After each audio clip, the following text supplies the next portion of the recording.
हमारे मुदस्सिर और साहिल, आपने देखा किस तरह से उनके सीनों पे, सरों पे और गर्दनों पे गोली मारी गई। 14 बच्चों का अपहरण कर दिया गया। आप सब खामोश कि इन मुसलमानों को इनके ड्रेस से पहचाना जा सकता है। आज वो जुमा का दिन था, वो बच्चे कुर्ते पजामे में थे। It's not enough. It's more than enough. So take immediate, strict and stern action. एक आदम और हव्वा के औलादे हैं, चाहे वो हिंदू हो, मुसलमान हो, सिख हो, ईसाई हो, या अत्याचार और नाइंसाफी पे खामोश रहती हैं, वो कौम मुआवजा नहीं देता। इन हरामजादों और नाजायज़ों औलादों की अरेस्टिंग नहीं होती तो 72 घंटे का अल्टीमेटम देते हैं, चेतावनी देते हैं कि हम लोग फिर सड़क पे आएंगे, लोकतांत्रिक तरीके से आएंगे। जरूर साथ में लगाइएगा कि हिम्मत है तो हिम्मत है अपराधियों। देखिए, विगत तकरीबन 5.5 वर्षों से ये यूपीए की सरकार, इंडी सरकार, इंडिया गठबंधन की सरकार या हेमंत सरकार के दौर में जो इस प्रदेश को लिंचिस्तान बना दिया गया है, जिस तरह से हत्याएं हो रही हैं, सड़क पे लिंचिंग तो होती थी, अब कस्टोडियल डेथ नहीं बल्कि कस्टोडियन किलिंग की जा रही है। पुलिस प्रशासन, पुलिस एडमिनिस्ट्रेशन के जरिए, वो पुलिस प्रशासन जो हमारा रक्षक है, जो हमारा प्रोटेक्टर है, जो हमारा मुहाफिज है, ये रक्षक हमारा भक्षक बन गया। आज ये मुहाफिज ही हमारा कातिल बन गया। ये जो प्रोटेक्टर था वही हमारा किलर और एट्रोसिटर बन गया। हम कहाँ जाएं इंसाफ के लिए, न्याय के लिए? और ये यूपीए सरकार, हेमंत सोरेन साहब की सरकार, मुसलमानों, दलितों और आदिवासियों के वोटों से है, न कि किसी और से। लेकिन इनकी जो निष्क्रियता है, उदासीनता है, विवेकहीनता है, कॉन्शंसलेस है, संवेदनहीनता है, इसको दृष्टिगत रखते हुए हमको ये कहने पे मजबूर होना पड़ रहा है आज कि ये सरकार जो हेमंत सोरेन की सरकार है वो अंधों की सरकार है, बहरों की सरकार है, गुंडों की सरकार है, गूंगों की है, लंगड़ों की है, लूल्हों की है, शोबदाबाजों की है, डकैतों की है, अपराधियों की है, हत्यारों की सरकार है। और यही नहीं बल्कि मुझे ये कह लेना भी अतिशयोक्ति नहीं होगी, ये ओवर स्टेटमेंट नहीं होगा, ये एग्जैजरेशन नहीं होगा, ये मुबालगा आराई नहीं होगी अगर हम इस सरकार को कहें कि ये इस सरकार में इतनी निर्ममता, इतनी निर्दयता, इतनी निष्क्रियता जो बढ़ती जा रही है, और विशेष रूप से पिछड़ों, आदिवासियों, दलितों और खासकर मुसलमानों के प्रति आज सैकड़ों मॉब लिंचिंग हो गई। 1 दर्जन से ज्यादा पुलिस स्टेशन में पुलिस प्रशासन के जरिए हमारी हत्याएं की गई। इल्जाम हम पे क्या लगते हैं? मॉब लिंचिंग रोड पे हो रही है, आप देख रहे हैं। विगत 6 जून शुक्रवार की घटना, इसने पूरे झारखंड वासियों को, जो सेकुलर जहन के हैं, जो दलित हैं, आदिवासियों और विशेष रूप से मुसलमान और ये शहर, रांची शहर के लोग, इस घटना ने तमाम लोगों को विचलित कर दिया है। अभी हम लोग उनके घर पे गए थे। एक इसमें काटाडोली का लड़का जो अब्दुल जब्बार जिसका नाम है, एक शोएब अख्तर और एक एमन खान निहायत ही जीनियस छात्र अपने छात्र जीवन में, सारे टीनेजर हैं, सब अनमैरिड हैं। हम खून के आंसू हम लोगों को रोना पड़ा जब एमन के घर गए। उसके फादर 2.5 वर्षों से पैरालाइज्ड हैं, पैरालिसिस के शिकार हैं। एक मात्र बच्चा, 3 बहनें उसकी, 2 भाई जिसमें इंक्लूडिंग एमन खान। 12,000 सैलरी है। माँ अम्बे फूड प्राइवेट लिमिटेड में जॉब करता है। वो लोग लंच के बाद, पब्लिक प्लेस है, सब लोग आते हैं वहाँ पे, ये लोग भी बैठे जाके उनकी रेकी की जा रही थी। जिस तरह से घटनाएं हुई हैं वो प्री प्लान्ड है, सुनियोजित तरीके से है। चूंकि उन बच्चों ने बताया कि जब हम भाग रहे थे तो जिधर भाग रहे थे उधर एक भीड़ हमको घेर ले रही थी और लाठी डंडों से हम पे वार किया जा रहा था। ये शोएब अख्तर, उस बेचारों को पोल से बांध दिया गया और एक बड़ा पत्थर उसके सर पे मारने ही वाले थे कि फैक्ट्री में इंफॉर्मेशन मिल गई। फैक्ट्री के 15-16 लोग कर्मचारी आए, उन लोगों ने बचाया, बीच बचाव किया। अगर वो नहीं होते, वो कर्मचारी नहीं होते तो उन बच्चों की हत्याएं, निश्चित रूप से हत्याएं होती। और अब आज हम लोग पुलिस स्टेशन भी गए थे। पुलिस स्टेशन गए थे, वहाँ पे थाना प्रभारी से जो बात हुई, उन्होंने एक्सेप्ट किया कि प्राइमा फेसी, प्रथम दृष्टया ये लोग निर्दोष हैं। जिन लोगों ने हमला किया, जो अटैकर हैं, वो यकीनन अपराधी हैं। मैं कहता हूं कि गाय चोरी का इल्जाम लगाया जा रहा है वहां पे एक संतोष यादव और एक लवकुश यादव, 1.5 साल पहले भी इन लोगों ने घटना को अंजाम दिया है। और अभी चंद महीनों पहले भी आपने देखा कि कुछ आदिवासी भाइयों की हत्या कर दी गई उन्हीं लोगों के जरिए। मैं कहता हूं कि गाय चोरी करके ये लोग जॉब करने वाले लड़के थे, अगर गाय चोरी करके ले जा रहे थे तो मैं उन हरामजादों से, इन नाजायज औलादों से पूछना चाहता हूं जिन लोगों ने हमला किया कि वो जमीन खा गई उन गायों को या हवाएं उड़ा के ले गई उनको आसमान में? कहां है ये? और ये सरकार कब तक चुप रहेगी? अभी मैं एक यूरोपियन लेडी की मोटिवेशनल लाइन सुन रहा था इंसान के बारे में, मैन के बारे में, कि इंसान क्या है। उन्होंने कहा, और वो इस हेमंत सरकार के तमाम मंत्रियों, विधायकों और खुद हेमंत सोरेन पे सार्थक आती है। उसमें वो बताती हैं कि the most dangerous animal on this planet, on this earth और in this world is man, because other animals will hurt you if they are hungry or if it's their nature of hunting, but a man can turn into animal in no time. He needs only permission.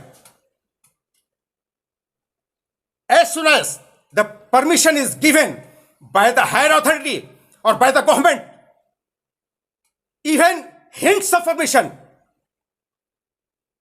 to attack this community or that community, to attack this man or that man, to exclude this society or that society, to shame or humiliate this community and that community, they attack without any, सिर्फ इशारा मिल जाए, it's happening and it's not stopped.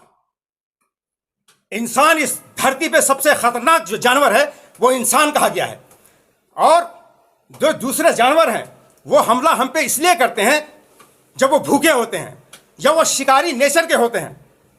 लेकिन इंसान हैवान बन जाता है, जानवर बन जाता है, सिर्फ उसको जो उसका हायर लेवल के हायर ऑफिसर्स उसको परमिशन देते हैं या गवर्नमेंट परमिशन। हमारे मुदस्सिर और साहिल, आपने देखा किस तरह से उनके सीनों पे, सरों पे और गर्दनों पे गोली मारी गई, 14 बच्चों का अपहरण कर दिया गया। आप क्यों खामोश हैं? आप क्या चाहते हैं? ये मैं आरोप नहीं, मैं फिर बता रहा हूं कि हेमंत सरकार ने इशारा कर रखा है, ये हिंट्स दिया हुआ है मुसलमानों की हत्याओं का, दलितों की हत्याओं का। वरना हत्या अगर ये नहीं होती, किसी के बाप की औकात है कोई पुलिस प्रशासन, सिविल एडमिनिस्ट्रेशन या कोई पब्लिक एक उंगली लगा दे किसी को? अगर लॉ एंड ऑर्डर, एरिस्टोटल का नाम आपने सुना होगा, बहुत बड़े साइंटिस्ट और फिलोसफर गुजरे हैं, उन्होंने कहा कि if there no rule of law there no regime. अगर रूल ऑफ लॉ को फॉलो नहीं किया जाता है उसका मतलब उसमें कोई शासन, उस देश या प्रदेश में शासन नाम की कोई चीज नहीं है। आज माननीय प्रधानमंत्री साहब, जो हमारे आपके सभी के प्रधानमंत्री हैं, उन्होंने अपने एड्रेस में कहा था कि इन मुसलमानों को इनके ड्रेस से पहचाना जा सकता है। आज वो जुमा का दिन था, वो बच्चे कुर्ते पजामे में थे। मोदी साहब, आपने फरमान जारी कर दिया और लोग उसको व्यवहारिक रूप देने में लगे रहे। ये कब रुकेगा? मैं पूछना चाहता हूं, आज इस देश में या प्रदेश में जो उग्रवाद की घटनाएं हैं, नक्सलवाद जो पैदा होता है, आतंकवाद जो पैदा होता है, जो लोग रेडिकलाइज होते हैं, वो किस रूप में होते हैं? ये बहुत हो गया। मिस्टर हेमंत सोरेन साहब, it's not enough, it's more than enough. So take immediate strict and stern action. अगर नहीं, आप फास्ट ट्रैक कोर्ट का गठन करके आप फैसला लें, लिंचिंग के कानून बने, रिजेक्ट कर दिया गवर्नर ने, फिर वो कानून दोबारा क्यों नहीं पेश किया गया? कब पेश किया जाएगा? कब तक हत्याएं की जाती रहेंगी विश्व रूप से मुसलमानों की, और कितने लोगों की? अगर आप बता दो, एक फिक्स अमाउंट बता दो, हम उतनी कुर्बानी दे देंगे, उसके बाद तो रुके। मैं कहता हूं यही नहीं, सिर्फ इंसान नहीं, मैं कहता हूं कि एक इंसान वो कैसा इंसान हो सकता है? धर्म, जाति, पंथ, ये बहुत बात की चीज है। हम सबसे पहले एक आदम और हव्वा की औलादे हैं, चाहे वो हिंदू हो, मुसलमान हो, सिख हो, ईसाई हो या नास्तिक हो। मैं कहता हूं कि एक इंसान दूसरे इंसान की मौत पे इतना खामोश, इतना निष्क्रिय, इतना उदासीन, इतना विवेकहीन, इतना कॉन्शियसलेस कैसे हो सकता है? और हम जानते हैं कि देश और प्रदेश का जो शासक होता है वो गार्जियन, पिता का रूप होता है, पिता का रूप होता है। कौन ऐसा पिता है, निर्दयी पिता भी, जो अपने बच्चों की इस तरह से हत्याओं पे खामोश हो? मैं तो कहता हूं कि ये हेमंत सरकार अंधे बहरे गूंगे लंगड़े लूहों की सरकार नहीं है, हत्यारों की सरकार नहीं है, बल्कि मैं तो कहूंगा कि यह वहशी जंगली जानवरों की सरकार है। अब मैं कहता हूं कि इससे भी ऊपर है, क्योंकि जानवरों, जंगली वहशी जानवरों के पास भी संवेदनाएं होती हैं अपने बच्चों के लिए। इस हेमंत सरकार के पास वो संवेदना भी नहीं है जो जानवरों, वहशी जानवरों के अंदर संवेदना होती है। मैं पूछना चाहता हूं, कितनी कुर्बानियां चाहिए आप बताओ लिमिट। हम वो कुर्बानी पेश करेंगे इंशाअल्लाह रहमान, लेकिन हमारे बच्चे चैन से जी तो सके। और मैं आह्वान करता हूं, ये खामोशी हमारे सैयदना अली करम वल्लाह फरमाया कि जो कौमें जुल्म, जबर, तशद्दुद, बर्बरियत, अत्याचार और नाइंसाफी पे खामोश रहती हैं, वो कौम लाशें उठाती हैं। इसलिए हम आज लाशें उठा रहे हैं। मैं आह्वान करता हूं तमाम दलितों से, आदिवासियों से और विशेष रूप से अपने मुस्लिम भाइयों से, तमाम झारखंड के, क्या मुसलमानों, अगर तुम्हारी माओ ने तुम्हें जिंदा जन्म दिया है और जिंदा हो, और तुम चाहते हो कि तुम्हारी मौजूदा और आने वाली नस्लें जिंदा रहें, भय मुक्त वातावरण में अपनी जिंदगी गुजार सकें, तो उठो। अगर ये फास्ट ट्रैक कोर्ट का गठन करके एक सरकारी डेलीगेशन 72 घंटे के अंदर इन बच्चों के पास नहीं जाता, इन घायल बच्चों को मुआवजा नहीं देता, इन हरामजादों और नाजायज औलादों की अरेस्टिंग नहीं होती, तो 72 घंटे का अल्टीमेटम देते हैं, चेतावनी देते हैं कि हम लोग फिर सड़क पर आएंगे। लोकतांत्रिक तरीके से आएंगे, जनतांत्रिक तरीके से आएंगे, प्रजातांत्रिक तरीके से आएंगे, गणतांत्रिक तरीके से आएंगे, डेमोक्रेटिक वे में आएंगे, जमहूरी तरीके से आएंगे इंशाअल्लाह रहमान। ये हमारा फंडामेंटल राइट है। And that's all. कोई क्वेश्चन तो पूछें। इमरान प्रतापगढ़ी जब राज्य आए थे, उनसे पूछा गया तो उन्होंने कहा कि भाजपा राज्यपाल के जरिए विधेयक को बार बार खारिज करवा दे रही है। ये खुद को जस्टिफाई करने की बातें हैं। मैं कहता हूं आप, सरकार आपकी है, सिर्फ राज्यपाल की औकात कैसे है? वो रिजेक्ट करते हैं कानून को। उसने संशोधन करेक्शन के लिए भेजा है, आपने करेक्शन करके भेजा। अगर करेक्शन करके भेजा होता तो इमरान प्रतापगढ़ी की बात सार्थक होती, हम मानते। लेकिन ये खुद आईवाश है, लोगों को अंधेरे में डालना है, और सिर्फ खुद को जस्टिफाई करने वाली बात है और कुछ नहीं है। अभी तो कहा जा रहा है कि जिस मामले की बात हो रही है इसमें एफआईआर तक नहीं लिया गया दूसरी तरफ से, क्या कहेंगे इस पे? आज हम लोग थाने गए थे, एफआईआर दर्ज हो चुकी है। एफआईआर नंबर अगर आप नोट करना चाहते हैं तो लिख लें 179/25, और वो सारी धाराएं लगी हैं। हम लोगों ने बात की, जो इंस्पेक्टर के चार्ज में भी हैं, जो थाना प्रभारी हैं, मनोज कुमार जी गालिबन हैं, तो हम लोगों ने एप्लीकेशन की कॉपी भी मांगी, एफआईआर की कॉपी मांगी, कौन कौन सा सेक्शन लगाया है आपने। तो उन्होंने कहा कि जब तक कोर्ट में एप्लीकेशन नहीं चली जाती तब तक हम लोग स्ट्रिक्टली प्रोहिबिटेड हैं, हम नहीं दे सकते हैं। तो हमने कहा कि आप दिखा तो सकते हैं टेबल पे। तो उन्होंने दिखाया, उसमें सारी धाराएं लगी हैं, मॉब लिंचिंग की धारा भी है और अटेम्प्ट टू मर्डर की भी धाराएं लगी हैं। और उन्होंने आश्वासन दिया है कि अरेस्टिंग, हम लोगों ने डिमांड किया था कि आज आप अरेस्टिंग कीजिए। अरेस्टिंग कल ही हो जानी चाहिए थी, चूंकि आपके थाने में आके भी उन लोगों ने धमकी दी है। पुलिस वैन से भी खींच के बच्चों को टॉर्चर किया गया है। आपके सीसीटीवी कैमरा मौजूद है, और वो गवाह है कि यहाँ भी आके कानून को अपने हाथ में लेने की धमकी दी उन्होंने। यहाँ हम लेंगे, क्या कर लेंगे। इसके थ्रेट के बावजूद भी पुलिस प्रशासन को थ्रेट करके पुलिस परिसर में जा रहा है, उसके बाद भी आपने अरेस्टिंग नहीं की। और मैं आपको बता दूं कि एक व्यक्ति की, जो अटैकर है, उसकी गिरफ्तारी भी हो चुकी है। संतोष यादव की गिरफ्तारी हो चुकी है। इसमें अब आप लोगों का जो है क्या कुछ स्टेप रहेगा, क्योंकि गिरफ्तारी आज हुई है, लेकिन इतना विलम्ब होना और इस तरह से आज एक दिन के बाद दूसरे दिन गिरफ्तारी होना, प्रेशर बनाने के बाद आप लोग कैसे देखते हैं, और इसको आप लोग आगे किस दृष्टिकोण से आगे बढ़ेंगे? देखिए, पानी सर से काफी ऊंचा हो चुका है। अब बर्दाश्त, इट्स कंप्लीटली इनटॉलरेबल। अब बर्दाश्त की सीमा से परे हो चुका है। बर्दाश्त की सीमा, हमारा टोन बता रहा होगा, बर्दाश्त करने की क्षमता हम लोगों की जवाब दे चुकी है। अगर ये फास्ट ट्रैक कोर्ट का गठन करके इन हरामजादों और नाजायज औलादों को सजा नहीं देते, तो फिर हम लोग चरणबद्ध तरीके से फेस वाइज हम आंदोलन, ऐतिहासिक आंदोलन करेंगे। हम सड़क पर उतरेंगे इंशाअल्लाह रहमान, और इन्हें मजबूर कर देंगे कि आप इस तरह से अंधे बहरे लंगड़े लूढ़े और काने कुतरे बन के नहीं रह सकते।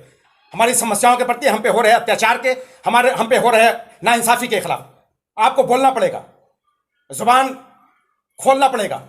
अगर सत्ता में बाकी रहना है तो ये 56 सीटों का जो घमंड है वो अहंकार टूट जाएगा।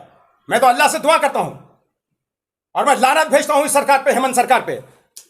न सिर्फ अल्लाह की बल्कि आसमान के तमाम फरिश्तों और इस धरती पे बसने वाले तमाम मजलूमों की लानत है इस सरकार पे कि सरकार खामोश है। ये सरकार लूट खसोट में लगी हुई है। शासन और प्रशासन नाम की कोई चीज नहीं है, बिल्कुल खामोश तमाशाई बन मूक दर्शक बन के बैठे हुए हैं। अरे भाई, शासन है तुम्हारे हाथ में, फिर उतरो। नैतिकता के आधार पर तुम्हें शासन करने का कोई अधिकार नहीं है। जब तुम रूल ऑफ लॉ को फॉलो नहीं कर सकते, रूल ऑफ लॉ को, कानून की बालादस्ती नहीं हो सकती इस प्रदेश में, तो फिर तुम्हें हक किसने दिया? नैतिक अधिकार नहीं है तुम्हें राज करने का, तुम्हें शासन करने का। कुर्सी से उतरो, रिजाइन दो, वरना हमें इंसाफ दो। देखिए 6 तारीख का जो घटना है बहुत दर्दनाक घटना है और समाज के लिए कलंक है। ये आप सबके सामने है, सारा घटना आया है। हम लोगों के नॉलेज में कल रात में ये घटना अक्सर में आया है और जैसे ही घटना हमारे नॉलेज में आया है हम लोगों ने इस पर जो है अपनी कार्रवाई शुरुआत किया। और आज सुबह में जो है जितने लोगों के साथ जो ये घटना हुआ है, तीनों के घर में हम लोग गए और उनके घर वालों से मिला भी है और हर मुमकिन सहायता देने का जो है हमने उनसे जो है वादा भी किया। और वहाँ से फ़ौरन निकल कर हम लोग थाना पहुँचे। थाना में जिस तरीके से बात हुआ और हम लोगों ने जो है एक डेडलाइन दिया था कि आज के आज जो है गिरफ्तारी होना चाहिए। जो इसमें मुख्य आरोपी संतोष यादव हैं, जिसकी गिरफ्तारी आज शाम हो चुकी है। मैं जो है रांची पुलिस प्रशासन का इस पर धन्यवाद व्यक्त करता हूं कि आपने 48 घंटा के अंदर उस व्यक्ति को गिरफ्तार किया। 6 तारीख का घटना है, ये 4 बजे घटना हुआ था और आज 4 से 5 बजे के बीच में ये गिरफ्तारी हो चुका है और आगे उनसे पूछताछ चल रही है। आगे जो गिरफ्तारी होगा उसका आपको जो इन्फॉर्मेशन दिया जाएगा। मॉब लिंचिंग को लेकर के जो कानून की बात होती है, आज तक जो है उस पर ठोस कदम अगर कहें या इम्प्लीमेंटेशन की बात करें, कैसे देखते हैं आप लोगों का? क्या स्टेप रहा आज तक? जिस तरह से बातें हुई लेकिन कोई स्टेप देखने को वैसा नहीं मिल पा रहा है। देखिए पिछले हमको लगता है 6 सालों से यहाँ पर जो है इंडिया अलायंस की सरकार है और एक नारा शुरू से लगता चला आ रहा, हमको लगता है सबके कान में होगा, हेमंत है तो हिम्मत है। इस लाइन को मैं आज पूरा कर देता हूँ कि हेमंत है तो हिम्मत है, लेकिन अपराधियों को, इस बात को याद रखिएगा।